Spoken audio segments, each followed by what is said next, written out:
율법이 육신으로 말미암아 연약하여 할 수 없는 그것을 하나님은 하시나니 곧 죄로 말미암아 자기 아들을 죄 있는 육신의 모양으로 보내어 육신의 죄를 정하사 육신을 따르지 않고 그 영을 따라 행하는 우리에게 율법의 요구가 이루어지게 하려 하심이니라. 육신을 따르는 자는 육신의 일을, 영을 따르는 자는 영의 일을 생각하나니 육신의 생각은 사망이요 영의 생각은 생명과 평안이니라. 육신의 생각은 하나님과 원수가 되나니 이는 하나님의 법에 굴복하지 아니함 뿐 아니라 할 수도 없음이라. 육신에 있는 자들은 하나님을 기쁘시게 할 수 없느니라. 아멘. 네.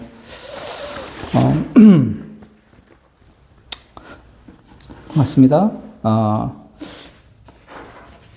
네. 우리가 이렇게 성경 말씀을 통해서 이 말씀을 이렇게 나누고 그러는 것은 이 말씀이 의도하는 그 성경의 의미를 우리가 알고 나누고 그 안에서 우리가 그리스도의 믿음을 확신하려고 하는 것입니다. 그래서 여러분들도 이 말씀을 통해서 성경이 이런 것을 이야기하구나 여러분들이 이해하고 또 나눌 수 있는 그런 여러분들로 변화될 수 있기를 그렇게 바라고 있습니다. 그래서 그냥 설교 듣고 끝나는 것이 아니라 이 말씀이 이런 의미를 우리에게 주려고 했구나. 여러분들도 함께 깨닫고 함께 은혜를 나눌 수 있는 그런 시간이 되었으면 좋겠습니다. 자, 우리가 8장 3절 보면은 율법이 육신으로 말미암아 연약하여 할 수 없는 그것을 하나님은 하시나니 곧 죄로 말미암아 자기 아들을 죄 있는 육신으로 모양으로 보내 육신의 죄를 정했다 이렇게 되어 있습니다. 자, 율법이라는 것은 하나님과 이웃을 온전히 사랑해서 의를 가지라고 하는 것이 율법이 우리에게 원하는 것입니다. 그러니까 율법은 우리에게 의를 주고 싶은 마음이 있습니다. 근데 그 조건은 뭐냐면 하나님과 이웃을 온전히 사랑하라는 것입니다. 그냥 어떤 어느 정도의 사랑이 아니라 정말 완전한 사랑을 요구하는 거죠. 하나님과 이웃에 대한. 그렇기 때문에 그것이 우리 인간을 만나게 되면 율법은 의를 주고 싶죠. 그죠? 그렇지만 그 기준에 못 미치는 거예요. 아담의 후손으로 우리가 태어났잖아요. 아담의 후손으로 태어나서 그 율법을 지킬 수 있는 없는 그 연약함을 우리가 가지고 있습니다. 그래서 여기 육신으로 말미암아 연약하다는 것은 그 율법을 만난 사람들의 상태입니다. 이해가 되시죠? 여기 육신으로 말미암아 연약하여 할 수 없는 그것을 이렇게 되어 있죠? 그러면 율법이 하고 싶었던 거는 의를 주고 싶었던 거잖아요. 그죠? 그런데 인간의 육체를 만나니까 할 수가 없는 거예요. 그것을 줄 수가 없는 겁니다. 왜냐하면 그 기준에 못 미치잖아요. 인간이. 그래서 줄 수가 없는 겁니다. 그래서 그러면 어떻게 돼요? 그러면 이제 하나님이 그것을 도와줘야 되는 입장이 되는 거죠. 그죠? 그래서 하나님이 하신다. 그래서 곧 인간이 그 율법을 만나면 의를 얻는 게 아니라 죄와 심판의 자녀로 나타나는 거죠. 그래서 그 죄로 말미암아, 그러니까 인간이 그 죄인됨으로 말미암아, 그죠? 인간이 자꾸 죄와 심판의 존재가 될 수밖에 없음으로 말미암아. 이해가 되시나요? 죄로 말미암아. 그 앞에 인간이가 있는 겁니다. 인간이 죄의 심판자로 존재함으로 말미암아가 되는 거예요. 잘 이해가 되셨나요? 그게? 인간이 죄로 인한 심판자가 됨으로 말미암아 이렇게 되는 겁니다. 그래서 이 문제를 해결해 주고 싶은 것이 하나님이잖아요. 그죠? 그래서 자기 아들을 보내는 거죠. 그래서 자기 아들을, 이건 예수 그리스도를 가리킵니다. 자기 아들을 보내주는 거예요. 자기 아들을 어떻게 보내느냐면 죄 있는 육신의 모양으로 보낸다는 거죠. 그 이거 죄를 가지고 있는 그런 뜻이 아니라 사람들의 모습으로 보냈다는 거예요. 그러니까 사람의 모양이라는 것은 뭐예요? 사람은 지금 죄를 가지고 있는 인간이에요. 아시겠죠? 우리의 존재가 죄를 갖고 있는 인간이에요. 죄가 없는 인간이 아니라 죄를 갖고 있는 그 모습으로, 그 인간의 모습으로 똑같이, 아시겠죠? 죄를 갖고 있는 인간의 모습과 똑같이, 예. 그렇지만 죄는 없는 분이죠, 이분은. 그 모습으로 보냈다는 거예요, 이 세상에. 이 세상에 그러니까, 죄 있는 육신의 모양이 뭡니까? 그것은 인간의 모습을 대표하는 묘사입니다. 아시겠죠? 이렇게 여러분들이 이해하시면 되고요. 인간을 대표하는 묘사입니다. 여러분들 이렇게 대답하시면 되겠습니다. 네. 그래서 이거는, 인간의 모습으로 이렇게 되는 것이죠. 인간의 모습으로 보내어 육신의 죄를 정했다라고 합니다. 그 육신의 죄를 짊어지게 했다는 뜻이에요. 육신의 죄를 정한 게 뭐예요? 육신의 죄를 짊어지게 했다는 거예요. 인간의 죄를. 아시겠죠? 그래서 짊어지게 하고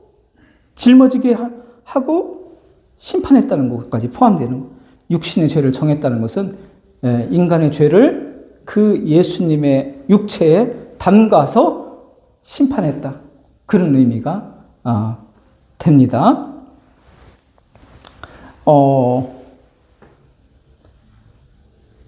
자, 우리가 왜 이런 과정이 필요할까 한번 생각해 보시면,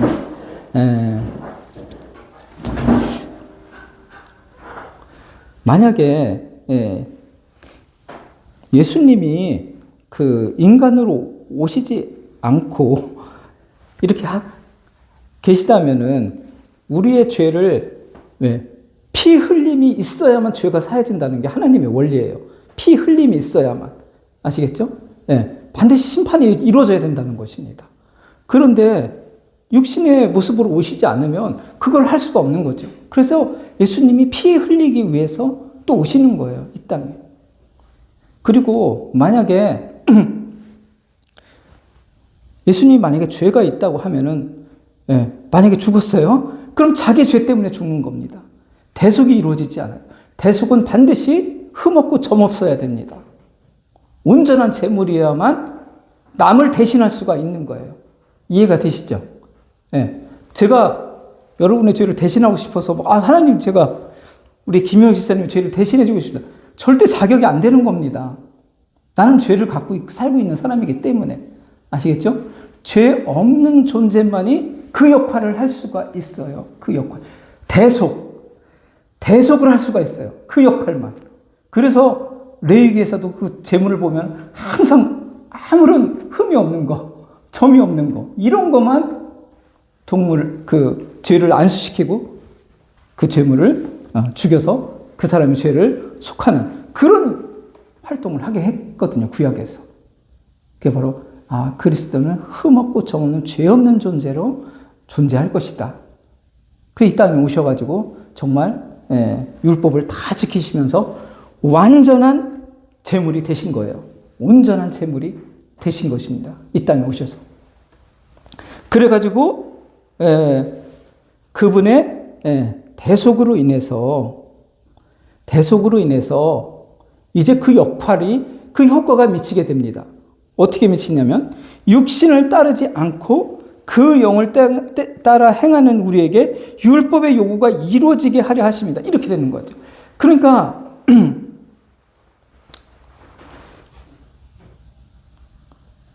그 효과가 육신을 따르지 않고 그 영을 따라 행하는 자에게 이루어져요. 그럼 육신을 따른다는 게 도대체 뭡니까? 여러분들이 이걸 오해하면 절대 안 돼요. 그 육신을 따른다는 게 술 먹고 놀고 막 그러는 건 육신을 따르는 거, 영을 따르는 건 막 기도에 참여하고 막 경건한 생활하는 거, 이게 영을 따르는, 이렇게 생각하면 이 성경을 완전히 여러분들 오해하게 됩니다. 해석을 못 하게 돼요. 아시겠죠? 육신을 따른다는 것은 육체, 나의 힘을 이용한다는 거예요. 아시겠죠? 나의 힘을 이용하여 의롭게 되려고 하는 것을 육신을 따른다고 하는 거예요. 이해가 되셨나요? 나의 힘을 이용하여 의롭게 되려고 하는 것. 그러면 그 영을 따라 행하는 것은 무엇입니까? 성령은 그리스도의 영이에요. 그렇기 때문에 그리스도를 믿고 그리스도를 의지하는 것이 그 영을 따라 행하는 거예요. 자, 이거 이해할 수 있겠나요? 설명할 수 있겠죠? 육신을 따르는 게 뭔지, 그 다음에 그 영을 따라 행하는 것이 무엇인지. 네. 자, 그래서, 그러니까 성경에 나오는 그 유대인들, 특히 바리새인들, 이런 사람들이 외적으로는 경건했죠. 누구보다도 열정이 있었습니다. 그렇지만 이 사람들이 육신을 따른 거예요. 자기 힘을 따른 것입니다. 자기 힘을 따라서 의롭게 되보려고 했던 거예요. 그런 사람들이 육신을 따른다는 의미예요. 잘 아시겠죠? 그러니까 기도 열심히 참여하면 영적이고 뭐 놀러 다니고 막 교회 안 나가고 그러면 이게 육신적이다. 이렇게 생각하면 안 됩니다. 성경을 아시겠죠? 그렇게 생각하면 성경 완전히 이제 그러면서 성경이 해석이 안 되고 성경 말씀의 의미를 만나지 못하는 그런 사람들을 만드는 거예요. 그런 식의 교육이. 자, 그래서 육신을 따르지 않고 그 영을 따라 행하는 우리에게 율법이 우리에게 정말 간절히 원했던 건 뭐예요? 의롭게 되라는 거 아니에요. 의인이 너 의롭게 되라. 제발 의인이 되라. 그거 아닙니까? 그죠? 그걸 이루어지게 한다는 거예요. 예수 그리스도를 믿고 의지하는 사람에게. 왜냐하면 대속이 이루어졌잖아요. 그 십자가의 피가 완전한 대속을 이뤘잖아요, 나에게. 그렇기 때문에 율법이 그렇게 나에게 주고 싶어 했던 의가 대속을 통해서 나에게 성취가 된다는 것입니다.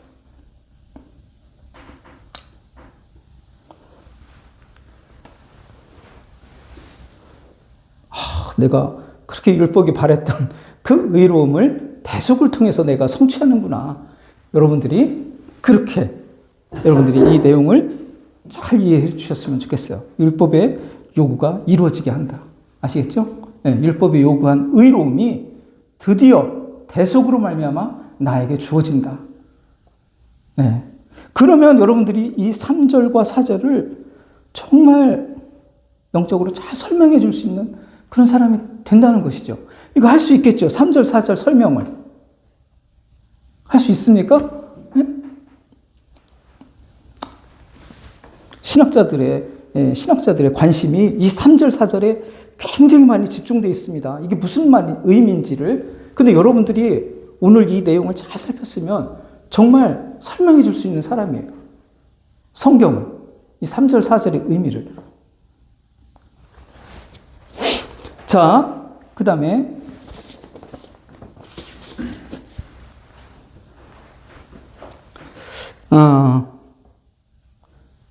5절에 보면 육신을 따르는 자는 육신의 일을, 영을 따르는 자는 영의 일을 생각하네. 육신의 생각은 사망이요 영의 생각은 생명과 평안이다.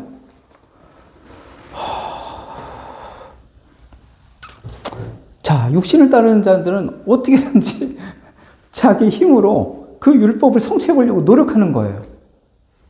아시겠죠? 영을 따르는 사람은 그것을 완전히 그리스도한테 맡겨버립니다. 영을 따르는 자는.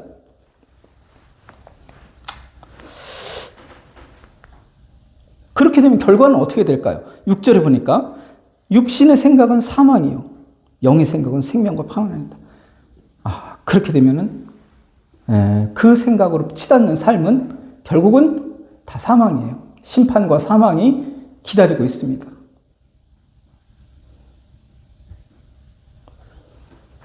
그런데 영의 생각, 그리스도를 온전히 의지한 그 믿음의 삶, 그것은 생명과 평안, 영생과 평안함으로 나에게 다가옵니다. 여러분들이 만약에 내가 내 힘으로 율법을 성취해서 의롭게 되려고 한다면 그 기준을 생각해야 되겠죠. 그래서 그 기준 정도, 정말 안식일을 지킨다는 것이 무엇인가?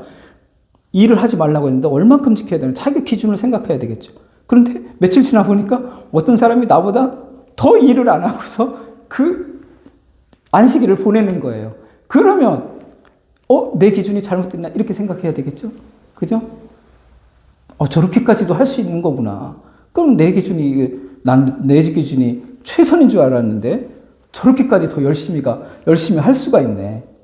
그렇게 되면 어떻게 돼요? 그러면 불안이 형성되는 거죠. 나보다 더 할 수도 있는 사람이 또 기준이 또 바뀌는 거죠. 그렇기 때문에 여기에는 평안이라는 건 존재할 수가 없어요. 그리고 이건 기쁘게 할 수가 없습니다. 왜냐하면 자기들이 정한 거잖아요. 하나님이 그 기준이 그거라고 이렇게 딱 알려준 게 아니죠. 네? 하나님과 이웃을 완전히 사랑하라. 도대체 그 사람은 그거를 자기가 정할 수 있습니까? 못하는 거죠. 그러니까 늘 불안과 사실은 평안이 없는 거예요. 그렇지만 예수 그리스도를 보내서 육신의 죄를 정하는 방식은 하나님이 하신 유일한 방식이잖아요. 너희들을 구원하기 위한 유일한 방식으로 우리에게 주신 거잖아요.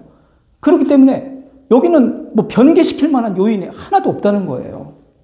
영원히 굳게 서는 거죠. 그렇기 때문에 그것을 의지하고 있는 마음은 평안이 찾아오는 겁니다.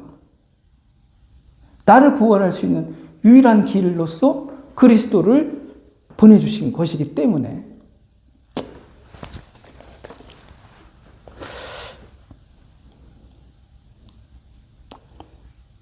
그래서 7절에 보니까 육신의 생각은 하나님과 원수가 된다. 이는 하나님의 법에 굴복하지 않을 뿐 아니라 할 수도 없습니다. 제가 좀 전에 설명한 거 잘 이해가 되시죠? 네?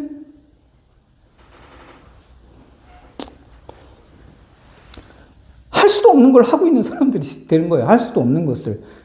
하나님의 법을 따를 수도 없는 사람들이 따르겠다고 하는 겁니다. 그래서 육신의 생각은 하나님과 원수가 돼요. 하나님이 절대로 그 길 속에서 인간에게 구원의 길을 제시하지 않았어요.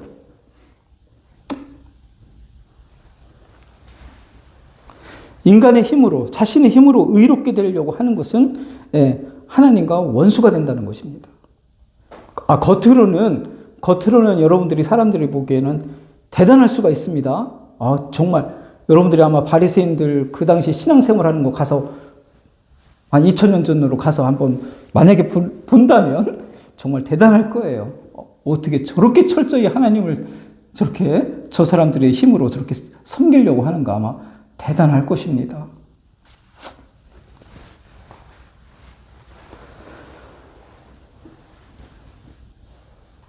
그런데 그것은 하나님과 원수가 되는 것입니다. 왜냐하면 하나님의 법을 따르지 않고 율법을 따르지 않을 뿐 아니라 하나님이 정하신 구원의 법칙, 구원의 원리를 따르지 않는 것이기 때문에 그렇습니다. 아시겠죠? 그렇기 때문에 하나님과 원수가 되는 것입니다. 여러분들도 나의 어떤 신앙적 행위에 의미를 두는 것은 하나님과 원수가 된다는 걸 아셔야 돼요. 그리스도만이 하나님께서는 유일하게 기쁘게 받는 것입니다. 아시겠죠? 그래서 나 예수님 믿고 나 그 다음에 신앙 행위가 있어요. 뭐 11조 하고 나 뭐 주일 성수하고 나 기도에 열심히 참여하는 그런 의미 있는 행동을 하고 있습니다. 이거 완전히 잘못된 겁니다. 그 행위 자체는 어떤 것도 다 육신적인 거예요. 의미가 없습니다. 십자가 하나만을 하나님은 바라보고 그것만 기뻐하겠다는 거예요. 그래서 우리의 신앙 활동이 예수님의 십자가로 향하지 않고 그 행위 자체가 의미가 있는 것을 만들어 보려고 하는 신앙, 그건 하나님과 원수가 되려고 하는 거예요. 나 주일 성수 했으니까 10년 동안 이거 굉장히 의미 있는 거 아닙니까? 절대 의미 없습니다. 이해가 되세요? 절대 의미 없어요. 새벽기도 나 10년 동안 했습니다. 아무 의미가 없습니다. 그것에 의미를 부여하는 순간 하나님과 원수가 되는 거예요. 그것에 의미를 부여하면 나의 신앙 활동은 그리스도의 피를 믿기 위한, 피를 감사하기 위한, 피를 알아가기 위한 활동이 전부예요. 그 외의 것이 나에게 의미를 준다 하면은 하나님은 가치 있게 보지 않는 것에 내가 의미를 둔 것이 되는 거예요. 그래서 이게 신앙이 이게 오류가 생기고 잘못된 길로 간다는 겁니다. 유대인들이 자기 행위의 의미를 뒀어요. 그래서 문제가 됐던 겁니다. 예수님은 내 살과 피를 먹는 자만을 구원하시겠다는 거예요. 내 살과 피를 먹어라. 아시겠죠? 그것만 그 살을 내가 기쁘게 하다. 하나님이 기쁘게 할 수 있는 것은 그거밖에 없다. 그래서 우리가 해야 될 일은 예수님의 피의 은혜를 자랑하고 알아가고 배워가는 것밖에 없어요. 그러기 위해서 우리가 모이는 거예요. 만약에 이런 행위와 십자가를 내가 분리해서 두 개 다 의미 있는 어떤 것이라고 여러분들 주장하면서 나가면 그게 바로 멸망으로 가는 길이에요. 예수님 믿고 나 50년 동안 11조 드리고 주일 성수했습니다. 그러니까 나 의미 있죠? 이게 멸망으로 가려고 하는 그 생각이 되는 겁니다. 멸망으로 가는 생각. 아시겠죠? 그 교회에 나온 것은 이 주의 십자가 피의 은혜를 배우려고 나온 겁니다. 우리가. 아시겠죠? 그 행위 자체가 의미를 가지고 있기 때문에 나온 건 절대 아니에요. 이게 바로 성경적 신앙으로 가려고 하는 모습입니다. 그게 영의 생각이에요. 그래서 영의 생각은 생명과 평안을 주는 겁니다.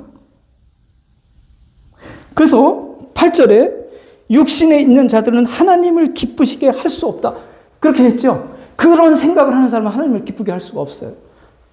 왜냐하면 하나님은 유일하게 십자가 피, 그리스도 내 아들을 보낸 그 행위만을 기쁘게 받으시기 때문에 그것만 영적인 행동으로 보시는 거예요.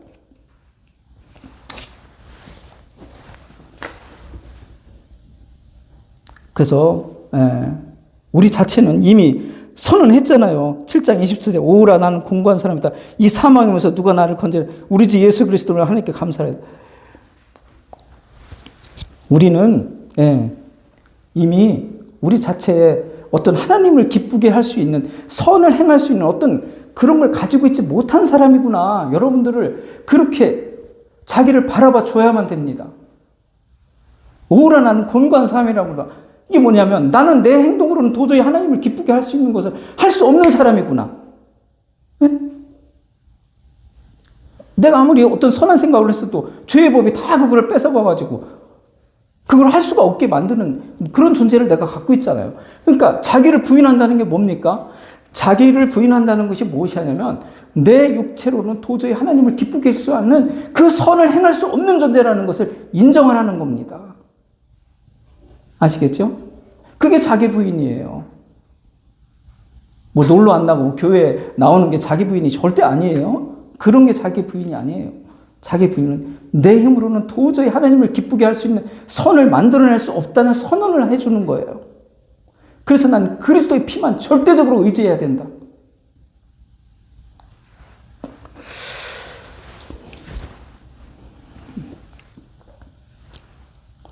인자의 살과 피를 먹지 않는 자는 영생이 없고 그 피를 먹는 자는 영생이 있다. 예수님이 그렇게 얘기했어요.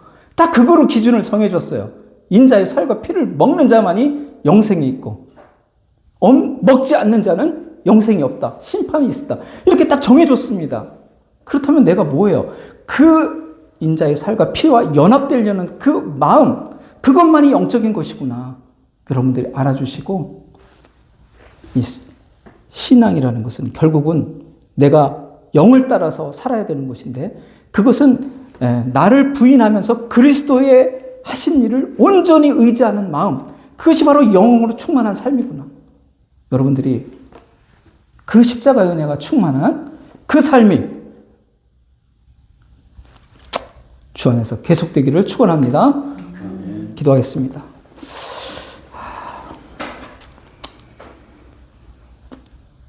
사랑이 많으신 하나님 감사합니다. 오늘도 귀한 성경 말씀을 통해서 우리의 존재가 어떤 존재인지 그리고 그리스도의 피가 어떤 능력을 우리에게 주는지를 배웠습니다. 나의 삶의 가치를 그 자체로 의미를 발견하는 것이 아니라 바로 그리스도의 은혜를 배워갈 때만이 의미 있다는 것을 알고 그리스도의 피만 자랑하는 이 귀한 신앙 속에서 우리가 모두 존재하는 복된 그리스도인으로 존재할 수 있도록 늘 은혜로 지켜주시옵소서. 감사드리며 예수님 이름으로 기도드립니다. 아멘. 예.